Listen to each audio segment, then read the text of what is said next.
واجب الاحترام بزرگوں، دوستوں، بھائیوں، عزیز نوجوانوں، اللہ تبارک و تعالی کے کلام مقدس میں سے دو آیات مبارکہ اور آقا انعامدار رحمت للعالمین خاتم النبیین سیدنا محمد مصطفیٰ صلی اللہ علیہ وعلی آلہ واصحابہ وسلم تسلیما کثیرا کثیرا کہ فرامین مبارکہ میں سے ایک حدیث مبارک تلاوت کی ہے۔ دعا فرمائیں کہ اللہ تبارک و تعالی اس عاجز کو مال اہل صحت عافیت کاملہ دائمہ اور حق بات بیان کرنے کی توفیق عطا فرمائیں۔ اللہ تبارک و تعالی ہم سب کو حق پر چلنے کی توفیق عطا فرمائیں۔ تمام آنے والوں کی حاضری، حج، عبادت، زیارت منظور و مقبول فرمائیں۔ میں نے جو آیت آپ حضرات کے سامنے تلاوت کی ہے، اس میں اللہ تبارک و تعالی نے ارشاد فرمایا ہے کہ میں نے انسان اور جن، چونکہ یہ دو مخلوقات ہیں جو مکلف ہیں، یعنی جن پر شریعت کی پابندی ہے۔ ملائکہ اللہ کی بڑی معزز مکرم مخلوق ہے، لیکن ملائکہ پر کوئی شریعت کی پابندی نہیں ہے۔ وہ اللہ کے فرما بردار، اللہ تبارک و تعالی کے عباد مکرمون ہیں، اللہ کے احکام پہ چلنے والے ہیں، بس اس سے زیادہ اللہ نے ان کی ذمہ داری کوئی نہیں۔ اب اللہ نے اس کے علاوہ جو دو مخلوقات پیدا فرمائی ہیں، ایک انسان اور ایک جن، اور اللہ کی شان ہے کہ یہ تینوں مخلوقات جو ہیں، ان تینوں کا مادہ بھی مختلف ہے۔ کیا مانا؟ یعنی اللہ نے ملائکہ کو نور سے پیدا فرمایا، اللہ نے جنات کو آگ سے پیدا فرمایا، اللہ نے انسان کو خاک سے یعنی مٹی سے پیدا فرمایا، یعنی جزو اعظم مٹی ہے۔ یہ معنی نہیں کہ اس میں صرف مٹی ہے، اربع عناصر ہیں، لیکن جزو اعظم جو ہیں وہ مٹی ہے۔ اور جن جو ہیں ان کا جزو اعظم جو ہے والجان خلقناہ من قبل من نار السموم، اللہ نے ان کو آگ سے پیدا فرمایا ہے۔ اور ملائکہ جو ہیں اللہ نے ان کو نور سے پیدا فرمایا ہے۔ یاد رکھیں کہ جس طرح اللہ پر ایمان ضروری ہے، اللہ کے ملائکہ پر بھی ایمان ضروری ہے۔ اسی لیے آپ جب پڑھتے ہیں آمنت باللہ وملائکتہ وکتبہ، اور اسی طرح یہ بھی یاد رکھ لیں کہ اس پر بھی ہمارا ایمان ہے کہ اللہ نے جنات میں بھی ایک بڑی مخلوق پیدا کی ہے جس کا کوئی حد و حساب بھی نہیں ہے۔ اب انسانوں اور جنوں میں افضل جو ہیں وہ انسان ہیں۔ ویسے یاد رکھیں کہ جن جو ہیں وہ ایک مخلوق ہے، ہمیں نظر نہیں آتی، لیکن جن ہمیں دیکھ سکتے ہیں، ہم انہیں نہیں دیکھ سکتے۔ اور جنات کو اللہ نے عمر بھی بڑی لمبی دی ہے، ہزاروں سال عمر ہوتی ہے ان کی، اور جنات میں بھی یاد رکھ لیں اللہ نے کوئی نبی نہیں بھیجا، کوئی پیغمبر نہیں بھیجا، لیکن جنات میں مسلمان بھی ہیں، جنات میں انبیاء کے صحابہ بھی ہیں، جنات میں بڑے بڑے اولیاء اللہ علماء محدثین بھی ہیں، اور اسی طرح جنات میں کفار مشرکین یہود بھی ہیں، اور جتنے فرقے تمہارے مسلمان انسانوں میں ہیں تقریباً اتنے فرقے ان جنات میں بھی ہیں۔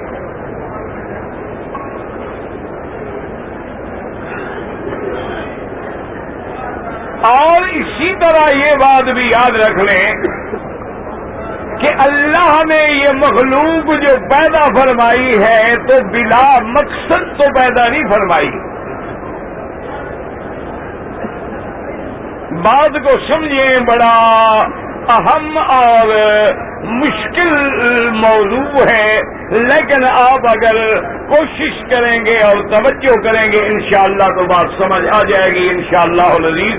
آپ درود شریف بھی پڑھیں اور توجہ بھی کامل رکھیں، شوق سے سب حضرات درود پڑھیں، اللہم صلی علی سیدنا محمد۔ سمجھے مسئلہ، ان لوگوں سے تو ابھی ہماری بحث نہیں ہے جو خدا کو نہیں مانتے، ان کو چھوڑ دیں۔ ایسے بھی لوگ ہیں جو خدا کو نہیں مانتے، منکر ہیں، وہ کہتے ہیں کوئی خدا نہیں۔ بھئی یہ دنیا نہیں، وہ کہتے ہیں بس یہ حادثہ ہے، ایک حادثہ ہو گیا بس دنیا آباد ہو گئی، ایک حادثہ ہوگا دنیا ختم ہو جائے گی۔ اور کچھ لوگ دنیا میں ایسے بھی ہیں جو دو خدا مانتے ہیں۔ وہ یہ کہتے ہیں کہ ایک خدا تو وہ ہے جس نے خیر اور بھلائی کے امور پیدا کیے ہیں، اور دوسرا خدا وہ ہے جس نے شر اور برائی کے امور پیدا کیے ہیں۔ ایک کا نام یزدہ ہے اور ایک کا نام آرمن ہے، خدا دو ہے۔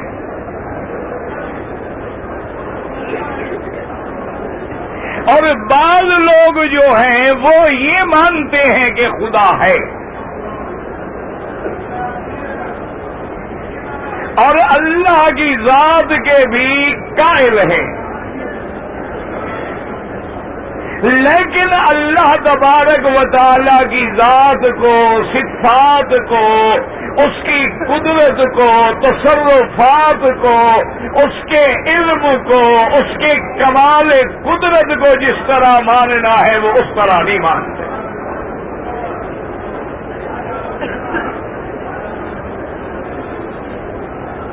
اب ٹھنڈے دل سے اللہ سے رحمت کی دعا مانگیں، اللہ رحمت ہمارے حال پہ فرما دے کہ بہت سارے لوگ ہیں جو مانتے ہیں لیکن اس کے باوجود بھی وہ مشرک ہوتے ہیں۔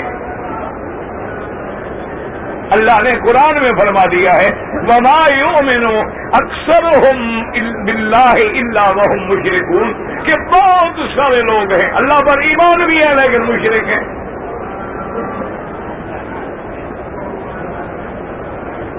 اب سب سے پہلی بات تو یہ سمجھیں کہ اللہ نے اس مخلوق کو کیوں پیدا فرمایا ہے۔ اللہ تبارک و تعالی نے یہ مسئلہ خود قرآن میں آپ حل فرما دیا۔ فرمایا وَمَا خَلَقْتُ الْجِنَّ وَالْإِنسَ إِلَّا لِيَعْبُدُونِ فرمایا میں نے نہیں پیدا کیا جن و انس کو مگر اپنی عبادت کے لیے، اور فرمایا کہ ہم نے اس لیے مخلوق نہیں بنائی، اللہ کو کسی نفع کی ضرورت نہیں ہے، اللہ کو اپنے بندوں سے کسی دولت کی، رزق کی، مال کی ضرورت نہیں ہے، وہ سب سے غنی ہے، سارا خلق ساری مخلوق اس کی محتاج ہے۔ اس لیے اللہ نے فرما دیا مسلمانوں یاد رکھو اللہ الغنی وانتم الفقراء، اللہ غنی ہے، اللہ تبارک و تعالی بے نیاز ہے، اللہ ملک و سماوات والارض کے مالک ہیں اور ساری کائنات اس کے سامنے بکھاری ہے، فقیر ہیں، مانگنے والے ہیں۔ اللہ نے بندوں کو کیوں پیدا کیا؟ فرمایا عبادت کے لیے، وما خلقت الجن والانس الا لیعبدون، اور فرمایا میرے اللہ نے وَاعْبُدُوا اللَّهَ وَلَا تُشْرِكُوا بِهِ شَيْئًا، اللہ نے فرمایا اسی اللہ کی عبادت کرو اور اس کے ساتھ کسی کو شریک نہ کرو۔ اب اللہ نے عبادت کے لیے پیدا کیا، ہمیں عبادت کا پتہ نہیں، اللہ نے رسول بھیجے، اللہ نے پیغمبر بھیجے، اللہ نے نبی بھیجے کہ وہ اللہ کی عبادت کا طریقہ سمجھائیں، اللہ کی رضا کا طریقہ سمجھائیں، اللہ کے ماننے کا طریقہ سمجھائیں، اللہ کے آگے جھکنے کا طریقہ سمجھائیں۔ اب جب اللہ کو مانیں گے، اللہ کے bھیجے ہوئے رسولوں کو مانیں گے اور ان رسولوں کے پاس اللہ کا فرمان لانے والا، اللہ کی وحی لانے والے، اللہ کی کتابیں لانے والے کون ہیں؟ فرشتے، پھر فرشتوں پہ ایمان لائیں گے۔ اور اللہ نے جب نبی بھیجے ہیں، اللہ نے اپنی کتابیں نازل کی، کبھی انجیل نازل کی، کبھی تورات نازل کی، کبھی زبور نازل کی، کبھی قرآن نازل کیا۔ اب کتابوں پر ایمان لازم ہو گیا، اور اس کے بعد جب عبادت ہے، اللہ پہ بھی ایمان ہے، فرشتوں پہ بھی ایمان ہے، نبیوں پہ بھی ایمان ہے، کتابوں پر بھی ایمان ہے۔ اس کے کرنے والے کو بدلہ کب ملے گا؟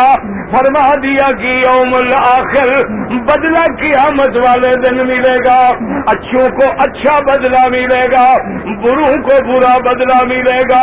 اور ساتھ یہ بھی بتلا دیا کہ میرے پیغمبر امت کو یہ بھی سمجھا دو کہ دو خدا کوئی نہیں، ایک ہی ذات ہے، خیر کے پیدا کرنے والی بھی، شر کے پیدا کرنے والی بھی۔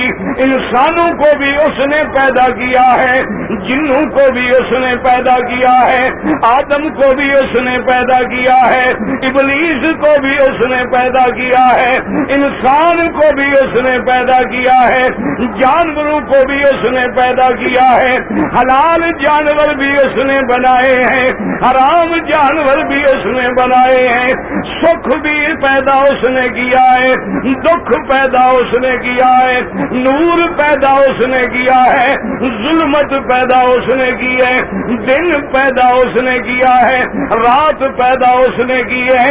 جب یہ ایمان ہو جائے گا، اب سب سے پہلا مرحلہ جو ہے آمنت باللہ، اللہ کی ذات پر ایمان کا مرحلہ ہے۔ اب سمجھے میرے مدنی پاک سے، سرکار دو عالم سے، رحمت دو جہاں سے صلی اللہ علیہ وسلم کہ میرا مدنی ہمیں سمجھائے ہم کیسے کلمہ پر ایمان لائیں۔ فرمایا گواہی دو، فرمایا کلمہ پڑھو، کیونکہ بنیاد اصل یہ ہے کہ شہادت اللہ الہ الا اللہ وان محمد رسول اللہ۔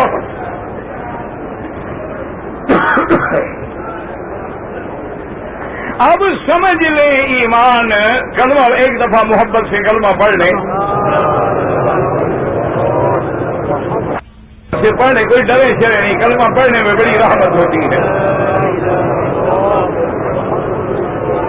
مسلمانوں، یہ کلمہ مبارک اتنی شان والا ہے، یہ کلمہ توحید اتنی عظمت والا ہے، یہ عقیدہ توحید اتنی شان والا ہے. صحیح حدیث ہے, سیاستہ کی حدیث ہے.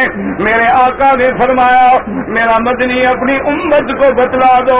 فرمایا من لقینی لا یشرک بی شیئا, جو بندہ میرے ساتھ شرک نہ کرے, اگر اس کے گناہ زمین ساری بھر جائے پھر بھی میں بخشنے کے لیے تیار ہوں. دعا کرو اللہ ہمارے گناہ بھی بخش دے. جب ابلیس نے, جب اس بدبخت نے یہ کہا تھا کہ میرا اللہ تو نے مجھے تو مردود کر دیا ہے لیکن میں تیرے بندوں کو نہیں چھوڑوں گا, لآتینہم من بین ایدیہم ومن خلفہم وعن ایمانہم وعن شمائلہم ثم لا تجد اکثرہم شاکرین. میرا اللہ میں تیرے بندوں کو گمراہ کروں گا, آگے سے بھی گمراہ کروں گا, پیچھے سے بھی حملہ کروں گا, دائیں سے بھی حملہ کروں گا, بائیں سے بھی حملہ کروں گا. اللہ نے فرمایا مردود جتنی مرضی آئے زور لگا لیں, فبعزتی مجھے بھی اپنی عزت و جلال کی قسم ہے جب تک میرے بندے شرک نہیں کریں گے, مجھ سے توبہ کریں گے, میں بھی گناہ معاف کرتا رہوں گا.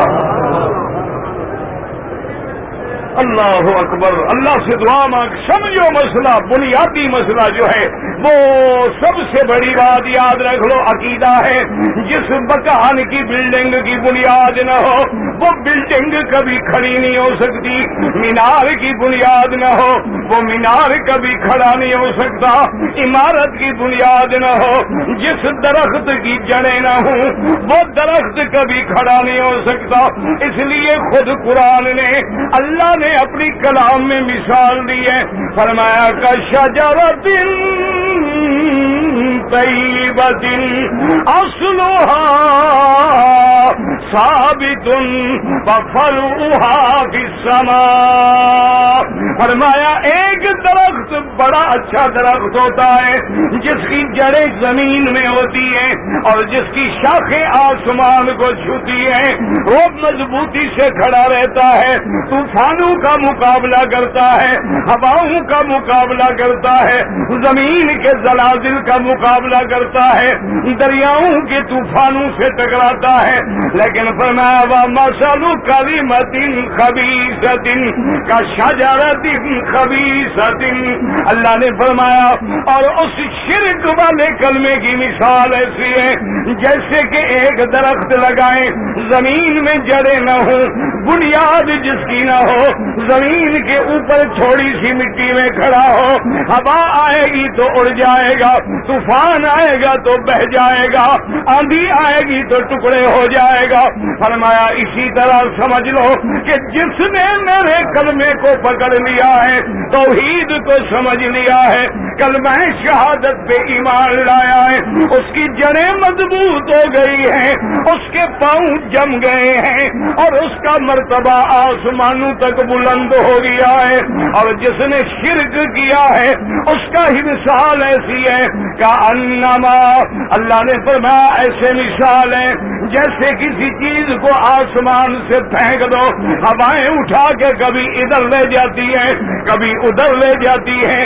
اس لیے یاد رکھیں پہلی بنیادی چیز کیا ہے, میرے مدینے پر میں شہادت اللہ اللہ الہ الا اللہ وان محمد رسول اللہ. حاجیو غور کرو, اللہ کا نام رحمان بھی ہے, اللہ کی صفت رحیم بھی ہے, حلیم و کریم بھی ہے, علیم و حکیم بھی ہے, عزیز بھی ہے, قوی بھی ہے, متین بھی ہے, جبار بھی ہے, ستار بھی ہے, غفار بھی ہے, قہار بھی ہے, سریع الحساب بھی ہے.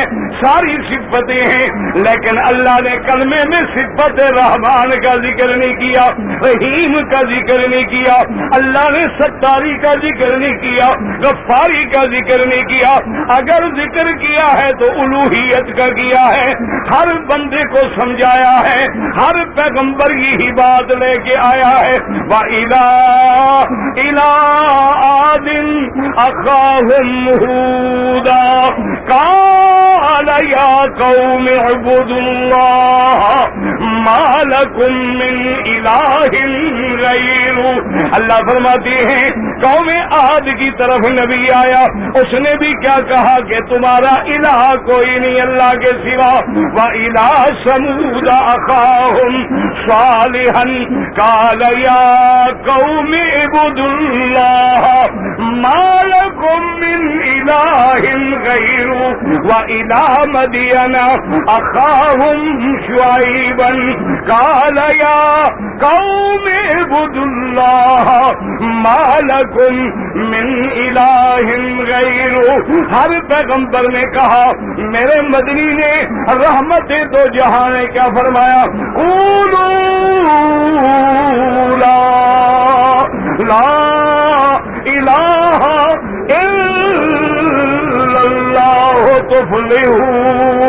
آخر ہر پیغمبر، ہر نبی، ہر رسول، ہر اللہ کا بھیجا ہوا ایک بات پہ زور دے رہا ہے کہ الہ کوئی نہیں، الہ کوئی نہیں. اللہ اکبر. اللہ کے سوا کوئی الہ ہے نہیں جی. میں نے عرض کیا تھا کہ وقت ضائع نہ کرو. اب سمجھو مسئلہ کہ الہ آخر کیا مانا ہے. کہ ہم جو کلمہ پڑھتے ہیں جب تک کلمہ نہ پڑھے مسلمان ہو سکتا ہے؟ ہاں جی. اچھا ایمان کی تعریف کیا ہے یاد رکھو. ایمان کیسے پتہ لگے گا؟ تھک گئے ہو میرے خیال میں. اچھا خیر ہے، اللہ اپنے وطن لے جائے گا، کوئی فکر نہ کرو، کوئی فکر. انشاءاللہ دن گزر جائیں گے، ڈیٹ آ جائے گا. ادھر سے بھی بڑے پریشان ہوتے ہیں اور جب ادھر آتے ہیں پھر بھی پریشان ہوتے ہیں. اسی لیے دیکھا نہیں کہ جمرات پہ انسان ایمان سے کہیں اگر انسان کے دل میں رحم ہو کسی بندے کو مار سکتا ہے، کسی بندے کے اوپر چڑھ سکتا ہے، کسی کو دھکا دے کے اپنی طاقت کا مظاہرہ کر سکتا ہے. آیا حج پڑھنے کے لیے ہے لیکن قتل کر رہا ہے، مار رہا ہے، دھکے دے رہا ہے، بھاگ رہا ہے، ایذا پہنچا رہا ہے.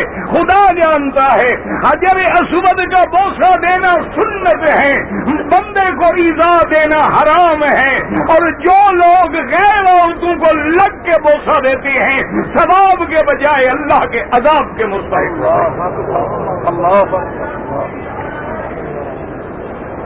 حجر اسود کا بوسہ کوئی فرض ہے؟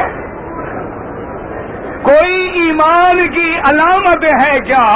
جب میرے مدنی نے فرما دیا ہے کہ بوسہ ملے تو الحمدللہ، ہاتھ لگ کے بوسہ ملے تو الحمدللہ. اگر رش ہے دور سے بسم اللہ اللہ اکبر وللہ الحمد. اللہ فرماتا ہے میرا بندہ تیرے دل کی نیت کو میں جانتا ہوں، تیرا ہاتھ بھی نہ پہنچے، تیرا منہ بھی نہ پہنچے، لیکن تیرے دل کی نیت مجھے پہنچ گئی ہے. تجھے اشارے کا بھی وہی ثواب دوں گا جو بوسے والے کو ثواب ملتا ہے. اور یاد رکھ لیں میری بہنیں بیٹیاں سمجھ لیں یہ جو جا کے حجر اسود پہ یوں کھڑی ہوتی ہے یہ بالکل حرام ہے. عورت کو کبھی اپنے سینے سے ہاتھ زیادہ اوپر نہیں کرنا چاہیے، کبھی عورت کا ہاتھ نہ کھل جائے. اور یاد رکھو جو میری بیٹی طواف کر رہی ہے چہرہ کھلا ہوا ہے یا بال کھلے ہوئے ہیں یا باریک دوپٹہ ہے، بال نظر آ رہے ہیں، خدا جانتا ہے وہ خوش ہے میں طواف کر رہی ہوں، اللہ کی لعنت برس رہی ہے.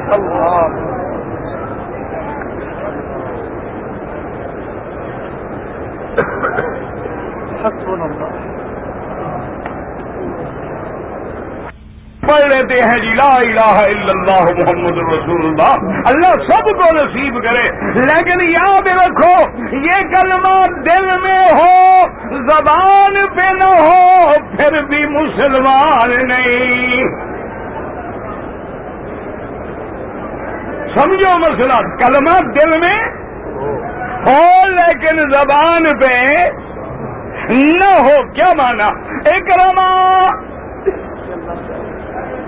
اللہ اکبر کہہ دو, رضی اللہ عنہ. واہ میرا مولا تیری شان ہے. حضرت اکرما کہہ دو رضی اللہ عنہ. پتہ ہے کس کا بیٹا ہے؟ باپ پہ لعنت اللہ ہے اور بیٹے پہ رضی اللہ. واہ میرا مولا تیری شان. اسی لیے علماء مفسرین نے لکھا ہے کہ اس الہ کی شان یہ ہے یخرج الحی من المیت ویخرج المیت من الحی. وہ زندہ سے مردے کو نکالے, مردے سے زندہ کو نکالے. کیا مانا؟ کافر مردہ ہے, مسلمان زندہ ہے. وہ چاہے تو ابو جہل کے صلب سے حضرت اکرما بدل من ابطال الاسلام, جو حضرت علی حضرت حمزہ کے بعد صحابہ میں بہادر ہے, حضرت اکرما رضی اللہ عنہ مردہ ابو جہل ہے, زندہ اکرما ہے. اور وہ اگر چاہے آذر کے صلب سے ابراہیم پیدا کر دے, اور وہ اگر چاہے نوح کے نطفے سے کنان پیدا کر دے. باپ نبی ہے, بیٹا کافر ہے. شوہر نبی ہے, نوح کی بیوی کافر ہے. شوہر نبی ہے, لوط بیوی کافر ہے. اور شوہر فرعون ہے, اور بیوی کون ہے؟ فرمایا آسیہ. پتہ ہے یہ کون ہے بیوی؟ اللہ اکبر. میری بیٹیوں کو تو مینار میں گرمی لگے تو میرے خیال میں سارا دن جوس پیتے گزار دیا ہوگا انشاءاللہ.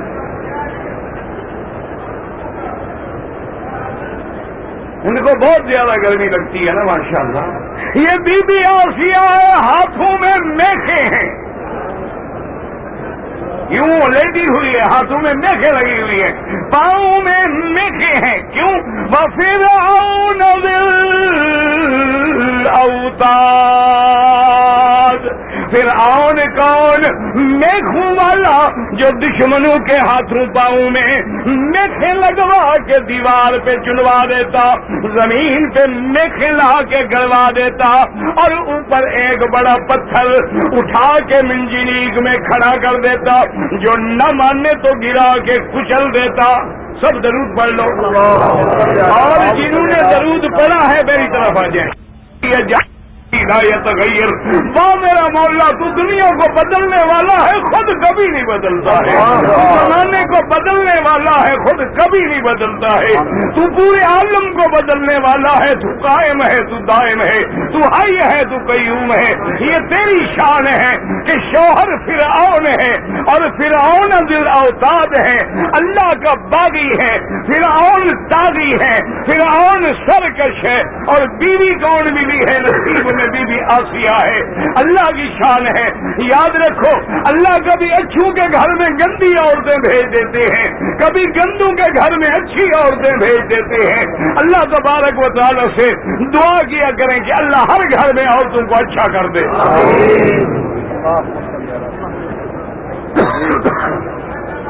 اللہم صلی علی, درود شریف پڑھو گے سب مسئلے حل ہو جائیں گے. سب محبت سے پڑھ لو درود شریف. اللہم صلی علی سیدنا محمد. درود پڑھتے ہوئے جس مومن کے دل میں ٹھنڈک نہ ہے, سمجھو ایمان میں گھاٹا ہے. اندازہ کرے کہ ہاتھوں میں بالکل گڑے ہوئے کیلیں ڈالی گئی ہیں, پاؤں میں بھی کیلیں ڈالی گئی ہیں, اور پتھر اوپر ہیں, وہ پتھر گرا کے کچل دیتا ہے. اور اس حالت میں بی بی کی زبان پہ کیا بات ہے؟ رب ابن لی عندک بیتا. میری بیٹیاں یہ دعائیں یاد رکھو, یہ نہ مانگا کرو میک اپ مل جائے, دولت مل جائے, کہ سونا مل جائے. ہار مل جائے، ڈائمنڈ مل جائے، کپڑے فانی چیزیں ہیں جو مر جاؤ گے تو کیا کرو گے؟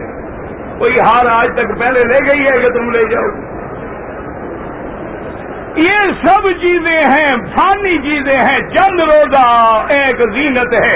یہ مانگو جو بی بی نے مانگا، رب ابن لی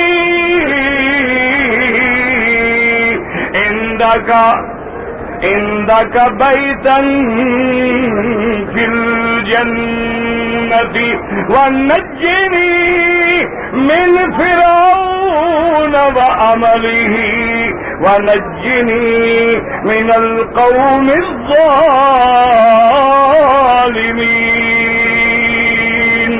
اللہ سے دعا دیکھو کیا مانگی ہے، کہتی ہے میرا مولا میرا گھر اپنے پاس جنت میں بنا دے۔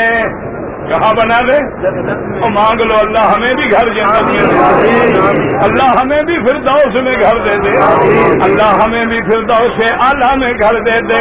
یاد رکھو جنت بھی آسمانوں میں، میرے اللہ کی صفت بھی علو ہے، جیسے اس کی شان کو زیبا ہے، اس کے بعد عرش ہے، عرش پہ میرے مولا کی ذات کما یلی کو بے شان ہی، اس لیے بی بی کہتی ہے عندک بیتن، میرا مولا اپنے پاس جنت میں میرا گھر بنا دے، وَنَجِّنِي مِن فِرْعَوْنَ۔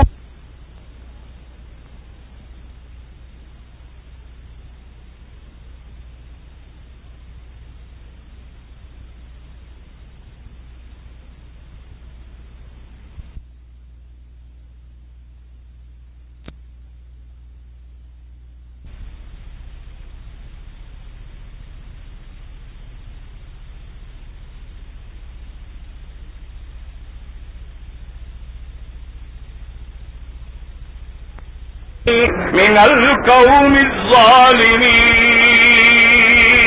اور میرا اللہ مجھے فرعون سے بچا، مجھے فرعون کی دست برد سے بچا، مجھے فرعون کے عمل سے بچا، مجھے فرعون کی قوم ظالمین سے بچا۔ اللہ نے فرمایا آسیہ تم نے مجھے پکارا ہے، تم نے اس حال میں تم نے کبھی موسیٰ کو بھی نہیں پکارا، کسی نبی کو بھی نہیں پکارا، کسی پیر فقیر کو بھی نہیں پکارا، تم نے مجھے پکارا ہے۔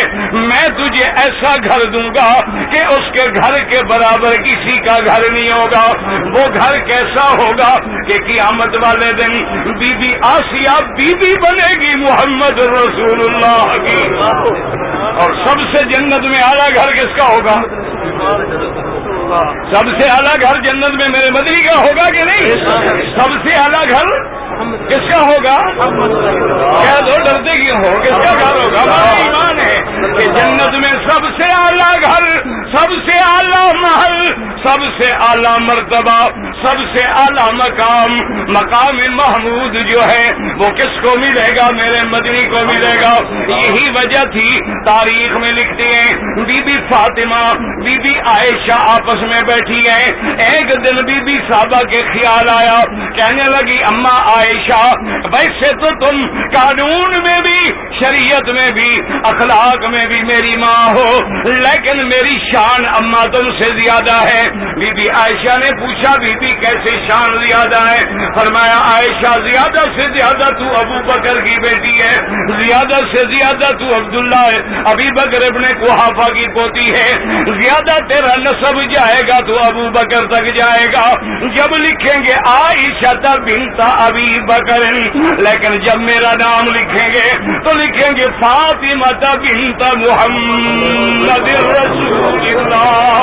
تو ابو بکر کی بیٹی ہے، میں محمد کی بیٹی ہوں، تیرا مرتبہ میرے ساتھ کیسے مل سکتا ہے؟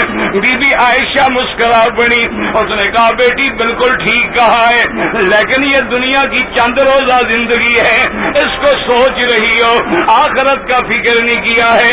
بی بی فاطمہ نے پوچھا وہ کیسے؟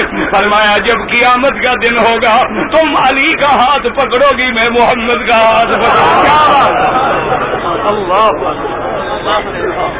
تو میں تو محمد کے گھر جاؤں گی نا، تم تو علی کے گھر جاؤں گی۔ علی کا گھر نبی کے گھر کا مقابلہ کر سکتا ہے؟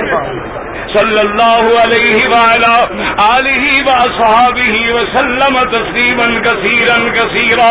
اللہ نے کیسی دعا سن لی. رب ابن لی عندک بیتا فی الجنت ونجنی من فرعون وعملہ ونجنی من القوم الظالمین. اللہ اکبر. اتنے میں آپ درود شریف پڑھ لیا کریں بھائی, مجھے کہنا نہ پڑے.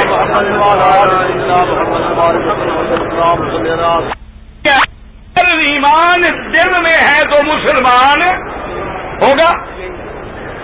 او بھائی بتاؤ تو صحیح یار, میں زندہ لوگوں میں بات کر رہا ہوں. اللہ کا شکر ہے ماشاءاللہ. حاجیوں کیوں ایسے تھک گئے؟ زمزم پی لینا ٹھیک ٹھاک طاقت ہے. جو آدمی کے دل میں ایمان ہو لیکن زبان پہ نہ ہو تو مسلمان نہیں ہوتا ہے. اچھا, زبان پہ ہو لیکن دل میں نہ ہو تو بھی یاد رکھ لو. حضرت اکرمہ فرماتی ہیں ایک دن ہم کشتی میں سوار ہیں, کافر سارے سوار ہیں, بڑے بڑے کفر کے ستون ہیں, بڑے بڑے سردار ہیں, اور کشتی طوفانوں میں گر گئی. اب جناب پکارنے لگے لات, کوئی کہتا ہے یا عزا, کوئی کہتا ہے یا منات, اپنے بتوں کو پکارنے لگے. لیکن طوفان بڑھتا گیا. جب یقین ہو گیا کہ اب ہم نہیں بچ سکتے, آخر میں کہتے ہیں یا اللہ. کس کو پکارا؟ ہمارے بھی ہر آدمی اسی طرح کرتا ہے, ساری زندگی پکارے گا یا غوث یا پیر یا پیر, لیکن جب مرنے کے قریب آئے آنکھیں پتھرائیں تو پھر خدا یاد آتا ہے, پھر پیر بھی بھول جاتے ہیں, فقیر بھی بھول جاتی ہیں, پھر وہ بھی زبان سے. اب اکرمہ کہتا ہے جب انہوں نے کہا یا اللہ, میرے دل میں اسی وقت بات آ گئی کہ بات محمد مدنی سچ کہتا ہے کہ جب ڈوبنے لگتے ہیں تو اس خدا کو پکارتے ہیں, اور جب کنارے پہ آتے ہیں تو پھر شرک میں لگ جاتے ہیں. ایمان میرے دل میں تو آ گیا لیکن میں نے کلمہ نہیں پڑھا, اس لیے اکرمہ مسلمان نہ ہوئے جب تک کہ فتح مکہ کے بعد آ کے کلمہ نہیں پڑھا ہے. اسی طرح قرآن کہتا ہے اذا جاءک المنافقون قالوا نشہد انک لرسول اللہ. منافق آ کے کلمہ پڑھتے تھے, گواہی دیتے تھے کہ آپ اللہ کے رسول ہیں, نمازیں بھی پڑھتے تھے, صدقہ بھی کرتے تھے, زکاتیں بھی دیتے تھے. اللہ نے فرمایا میرا مدنی واللہ یشہد ان المنافقین لکاذبون. اللہ نے فرمایا میرا مدنی میں گواہی دیتا ہوں کہ یہ جھوٹے ہیں, ان کے دل کے اندر ایمان نہیں ہے, زبان پر تو ایمان ہے. اذا لقوا الذین آمنوا قالوا آمنا, جب مومنوں کو ملتے ہیں کہتے ہیں مسلمان ہیں. وَإِذَا خَلَوْا إِلَىٰ شَيَاطِينِهِمْ, اور جب اپنے شیاطین کافروں کو ملتے ہیں کہتے ہیں ہم تمہارے ساتھ ہیں. لہذا اندر ایمان نہیں ہے تو معلوم کیا ہوا, اگر دل میں ہے زبان پہ نہیں تب بھی مومن نہیں, زبان پہ ہے دل میں نہیں تب بھی مومن نہیں. مومن کب بنے گا؟ تصدیق دل میں ہو, اقرار زبان پہ ہو, اور اس اقرار کا اظہار جو ہے وہ ارکان میں ہو, تب جا کے مومن بنے گا. مسلمانوں, گلا خراب ہو تو بخار آ جاتا ہے, پیٹ خراب ہو تو بخار آ جاتا ہے, انفیکشن اثر کرتا ہے, اور تیرے اندر کلمہ ہو اور اثر نہ کرے, تیری آنکھوں پہ اثر نہ کرے, تیرے ہاتھوں پہ اثر نہ کرے, تیرے بدن پہ اثر نہ کرے, وہ کیسا ایمان ہے؟ اس لیے علماء کہتی ہیں ایمان کیا ہے؟ تصدیق بالقلب, دل سے تصدیق کرو, اقرار باللسان وعمل بالارکان. تیرا ہر عمل گواہی دے کہ تو مومن ہے. جب نماز پڑھے گا اللہ اکبر, ایمان کی گواہی ہے. رکوع میں جائے گا سبحان ربی العظیم, ایمان کی گواہی ہے. لبیک پڑھے گا ایمان کی گواہی ہے، قربانی کرے گا ایمان کی گواہی ہے، تیرے عمل جو ہیں اس پر ساری دلیل بن رہے ہیں۔ اس لیے سارا قرآن کھول لو، اللہ نے ہر جگہ فرمایا ان الذین آمنوا وعملوا الصالحات من عمل صالحا منکم من ذکر او انثی وهو مؤمن، اور کہیں فرمایا من کان یرجو لقاء ربہ فلیعمل عملا صالحا ولا یشرک بعبادت ربہ احدا۔ اب جناب یاد رکھیں، یہی وہ مسئلہ ہو گیا ہے، لوگ نماز نہیں پڑھتے کہتے ہیں مومن ہیں، لوگ حج نہیں پڑھتے کہتے ہیں مومن ہیں، زکوٰۃ نہیں دیتے کہتے ہیں مومن ہیں۔ یہ صرف زبانی ایمان ہے جس کی حقیقت کوئی نہیں۔ ایمان وہ ہے دل میں تصدیق ہو، زبان پہ اقرار ہو، ارکان اس کی گواہی دیں، اور زبان پہ اقرار کیا ہوگا؟ لا الہ الا اللہ۔ آدم نے کیا کلمہ پڑھا ہے، نوح نے کیا کلمہ پڑھا ہے، صالح نے کیا کلمہ پڑھا ہے، حضرت شعیب نے کیا کلمہ پڑھا ہے، خلیل نے کیا کلمہ پڑھا ہے، حبیب میرے مدنی نے کیا کلمہ پڑھا ہے؟ لا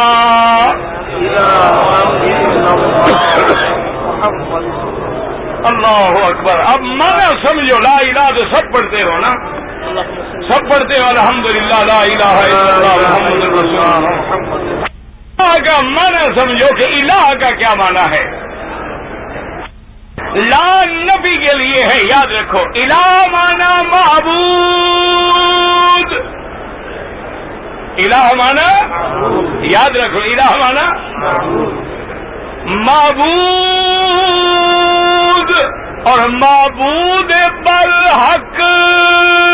الہ مانا کیوں؟ جھوٹے معبود بھی تو ہے نا دنیا میں، ما یعبد من دون اللہ بھی تو ہے نا، اس لیے کہ لا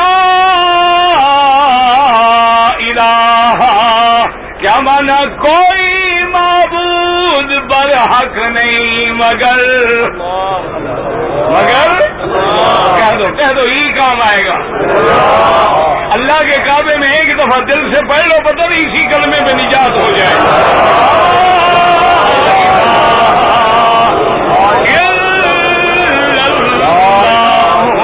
کوئی معبود برحق نہیں مگر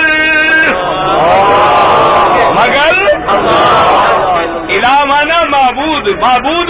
اچھا، اب جب کوئی معبود نہیں اور تمہیں پیدا کیا کس کے لیے؟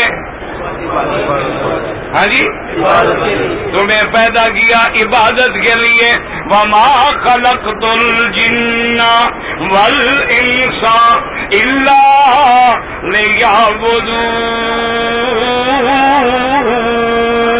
اور آگے فرماتی ہیں ما اريد منهم من رزق وما اريد ان يطعمون ان الله هو الرزاق ذو القوة المتين۔ اللہ فرماتا ہے میرے بندے، میں نے تجھے نہیں پیدا کیا مگر اپنی عبادت کے لیے۔ مجھے تجھ سے رزق نہیں چاہیے، مجھے تجھ سے کچھ نہیں چاہیے، کہ رزاق بھی میں ہوں، قوت والا بھی میں ہوں، طاقت والا بھی میں ہوں، رزق دینے والا بھی میں ہوں۔ اسی طرح حدیث قدسی ہے، درود شریف پڑھے میں حدیث سناؤں۔ یا ابن آدم، یا ابن آدم خلقتک لعبادتی فلا تلعب۔ اللہ فرماتے ہیں آدم کے بیٹے، میں نے تجھے اپنی عبادت کے لیے پیدا کیا ہے، کھیل کود میں وقت نہ گزارو۔ فرماتی ہیں وَقَسَّمْتُ رِزْقَكَ، اور تیرا رزق بھی میں نے تقسیم کر دیا ہے، کسی کو زیادہ لکھ دیا، کسی کو تھوڑا لکھ دیا ہے، کسی کو میں نے قلم سے دستخط کرنے میں لاکھوں کا مالک بنا دیا، کوئی پتھر پہ کمائے تو روٹی پوری نہیں ہوتی۔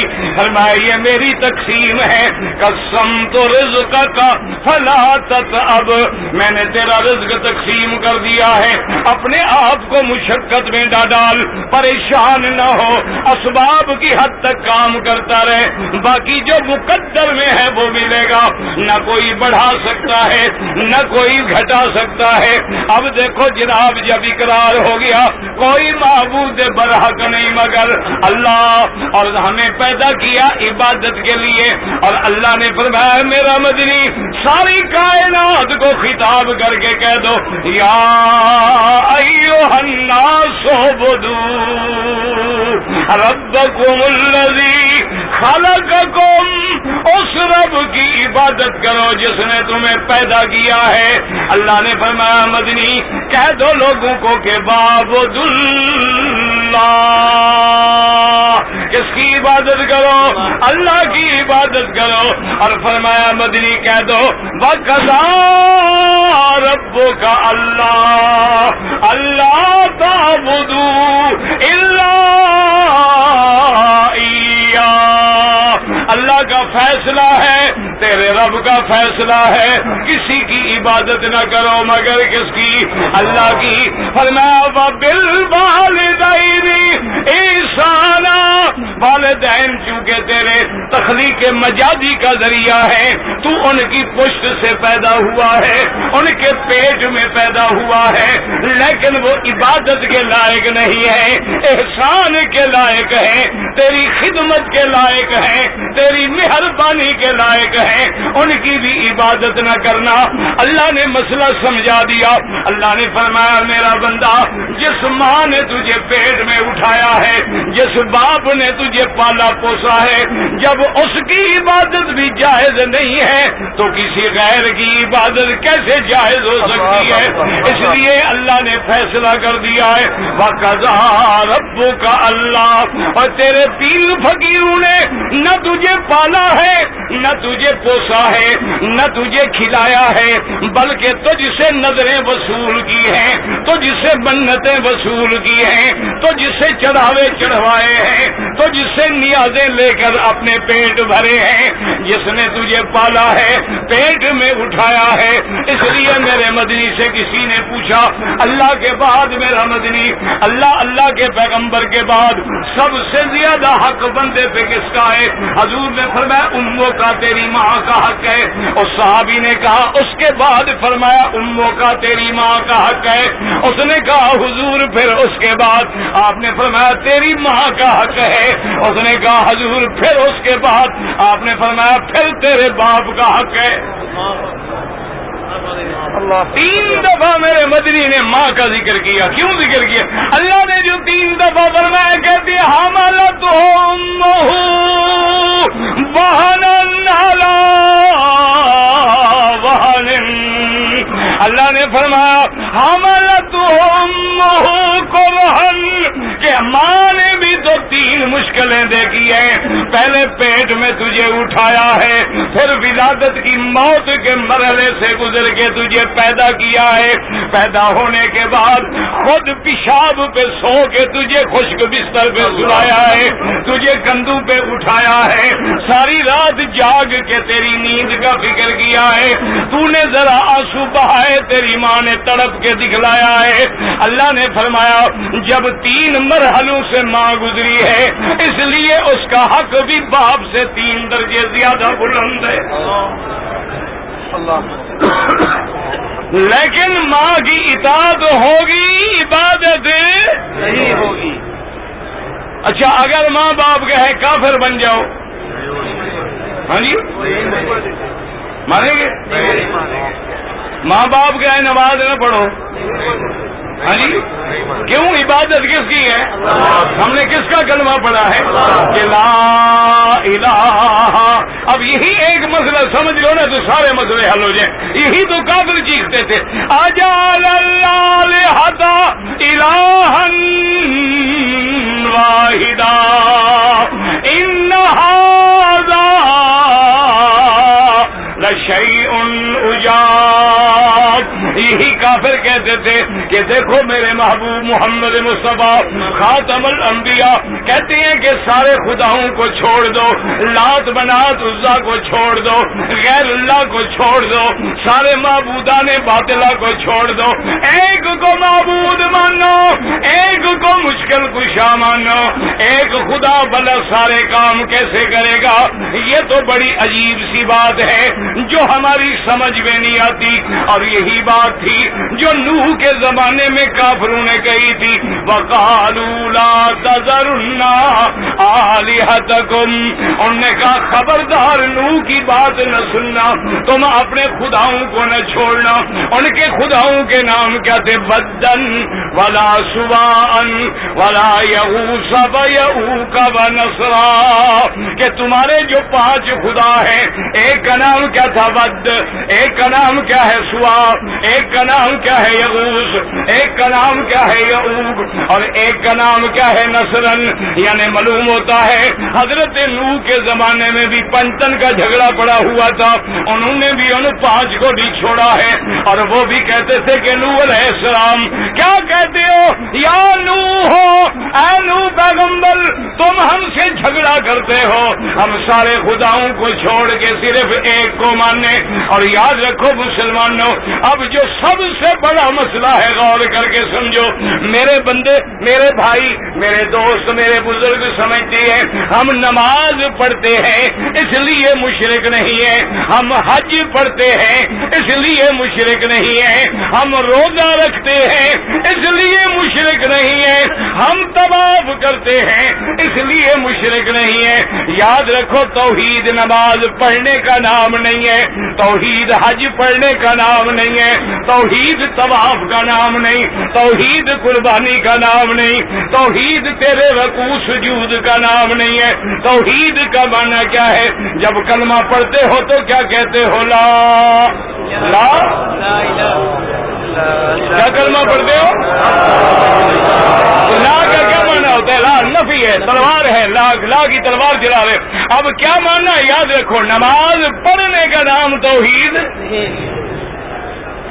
پالتا ہے. جو میرے دوستوں کو کھا رہا ہے وہ کہتے ہیں مولوی صاحب کمال کرتے ہم مشرک، ہم نماز پڑھتے ہیں سبحان اللہ، ہم جناب کو ابھی حج پڑھ کے آ رہے ہیں ماشاءاللہ، عرفات گئے، مینا گئے، مزدلفہ گئے.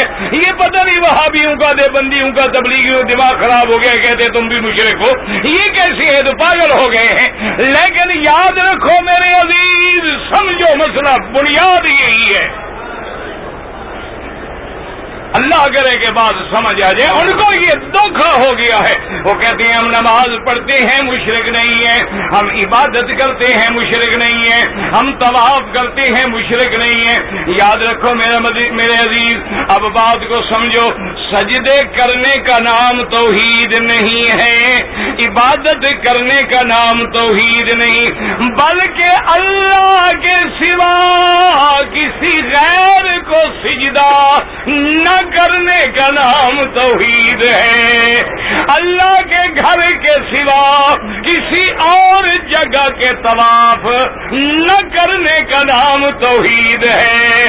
اللہ کے سوا کسی کے لیے لبیک نہ پڑھنے کا نام توحید ہے.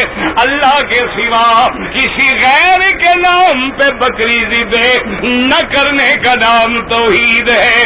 اگر توحید طواف کا نام ہے تو طواف تو ابو جہل بھی کرتا تھا، ابھی لہب بھی کرتا تھا، اور حج بھی پڑھتے تھے، احرام بھی باندھتے تھے، اور حاجیوں کو کھانے بھی کھلاتے تھے، زمزم بھی پلاتے تھے، مینا بھی جاتے تھے، مزدلفہ بھی جاتے تھے، عرفات بھی جاتے تھے. اللہ کے گھر میں زمزم بھی بڑی حفاظت کر کے حاجیوں تک پہنچاتے تھے. اور حضور کے دادا ہاشم جو ہیں 100 اونٹ ذبح کر کے ان کے شوربے میں روٹیاں ڈال کے حاجیوں کو کھلاتے تھے. سرید ہاشم کا نام بن گیا. اور ایک دن میرا محبوب آقا نامدار خاتم الانبیاء کھڑے ہیں مکے والے احرام باندھ کے حج کے لیے نکل رہے ہیں اور سب کی زبان پہ کیا ہے؟ لبیک. وہ بھی یہی پڑھتے تھے. سمجھو مسئلہ. مشرکین مکہ ابو جہل بھی یہی پڑھتا تھا. لبیک اللہم لبیک لبیک لا شریک لک. یہ بھی پڑھ رہا ہے لبیک لا. تم بھی تو پڑھتے ہو نا. پیران پیر کا نام کیا ہے؟ کیا نام ہے؟ کچھ شرم کیوں کرتے ہو؟ وہ بھائی ہمارے بھی پیر ہیں. وہ اللہ ان کی قبر پہ کروڑوں رحمتیں فرمائے. ہم ان کی ولایت یا ان کی بزرگی کے تو منکر نہیں. ان کا نام کیا ہے؟ عبد مانا ہاں جی. اور قادر کس کی صفت ہے؟ وہ کس کا بندہ ہے؟ وہ تو اللہ کا بندہ ہے. اور تو کیسے عبد القادر کا بندہ بن گیا؟ اس کے نام میں کیا ہے؟ عبد القادر. اور ہمارے مسلمان کا کیا عقیدہ ہے؟ علامہ فرمائے کتابوں میں لکھا ہے ذی تصرف بھی ہے، معزون بھی ہے، مختار بھی ہے. اور آگے کیا کہتا ہے؟ کار عالم کا مدبر بھی ہے عبد القادر. اور آگے کہتا ہے بندہ قادر کبھی قادر ہے عبد القادر. اس سے بڑا مشرک تو ابو جہل بھی نہیں تھا جو یہ عقیدہ رکھتا ہو. وہ بھی پڑھ رہا ہے لبیک اللہم لبیک لبیک لا شریک لک لبیک. اور دیکھو میرے مدنی کھڑے ہیں سن رہے. حضور نے جب سنا کے کہتے ہیں لا شریک لک لبیک، حضور نے فرمایا ٹھہر جاؤ. اور مکے والوں ماما بس اسی پہ ٹھہر جاؤ. یہی تو میں سمجھانے آیا ہوں، یہی تو میں دعوت دینے آیا ہوں.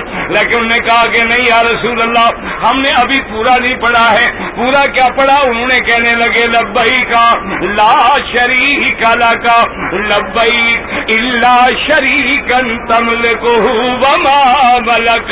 میرا اللہ تیرا کوئی شریک نہیں لیکن یہ تیرے پیارے جن کو تو نے خود بنایا ہے اپنا شریک. ایمان سے کہو آج مسلمان کیا کہتا ہے؟ وہ بھی کہتے ہیں، وہ کہتے ہیں مولوی صاحب پیر نہیں دیتا. ہم تو پیر کو کہتے ہیں اور پیر آگے کہتا ہے ہماری خدا سنتا نہیں، پیر کی خدا موڑ سکتا نہیں. ایمان سے کہو کیا فرق ہے بھلا ان کے عقیدے میں اور ان کے عقیدے میں؟ وہ بھی کیا کہتے ہیں؟ وہ کہتے تھے کہ تیرا شریک کوئی نہیں الا شریکن، مگر یہ تیرے شریک. اچھا تملکہ، ان کا بھی مالک کون ہے؟ یہ تیرے مالک، یہ تیرے مالک نہیں، ان کا بھی مالک تو ہے. لیکن جب ہم ان کو کہتے ہیں، ان کی عبادت کرتے ہیں، ہم ان کو راضی کرتے ہیں. یہی یہودی کا عقیدہ ہے. ہم عزیر کی عبادت کریں گے. عزیر اللہ کا بیٹا ہے.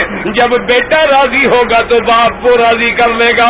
یہی نصارہ کا عقیدہ ہے کہ ہم عیسیٰ کی عبادت کرتے ہیں. عیسیٰ خدا کا بیٹا ہے. عیسیٰ راضی ہوگا تو خدا راضی ہوگا.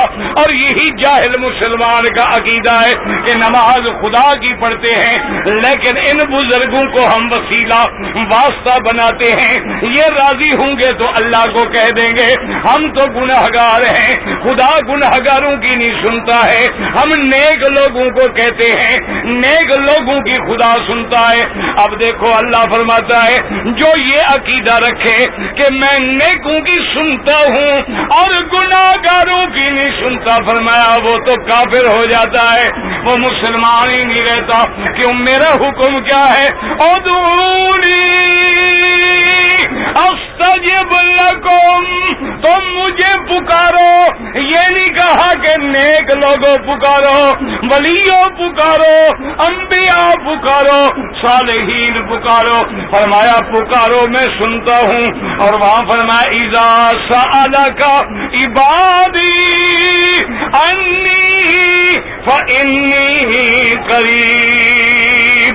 اور جب تجھ سے سوال کریں اللہ پاک کے بارے میں، اللہ نے فرمایا میں تو بالکل قریب ہوں، مجھ کو جب بھی پکارو تو میں پکار سنتا ہوں۔ فرمایا ولی پکارے تو سنتا ہوں، نبی پکارے تو سنتا ہوں، اور عام بندہ پکارے تو سنتا ہوں، یونس مچھلی کے پیٹ میں پکارے تو سنتا ہوں، آدم عرفات میں پکارے تو سنتا ہوں، اور میرا مدنی اگر مدینے میں پکارے تو سنتا ہوں، اور ہر حاجی آنے والا جب ہاتھ پھیلا کے کہتا ہے لبیک اللہم لبیک، اللہ فرماتی ہے مانگ میرے بندے کیا مانگتے ہو؟ یہ مسئلہ اللہ پاک آپ کو بھی اور مجھے بھی صحیح عقیدہ نصیب فرما دے۔ اللہ نے فرمایا حکم دے دیا مدنی اعلان کر کے سمجھاؤ امت کو کہ وَاعْبُدُوا اللَّهَ وَلَا